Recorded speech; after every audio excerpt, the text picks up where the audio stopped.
تو بود، بیا تازه سر رو نهت گذره. آنکه او به غمت دل بنده چون من کیست، ناز تو بیش از این بهر چیست؟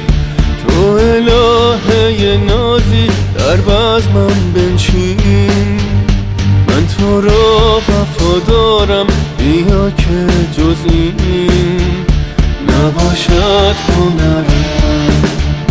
این همه بی وفایی ندارد ثمر، به خدا اگر از من نگیری خبر.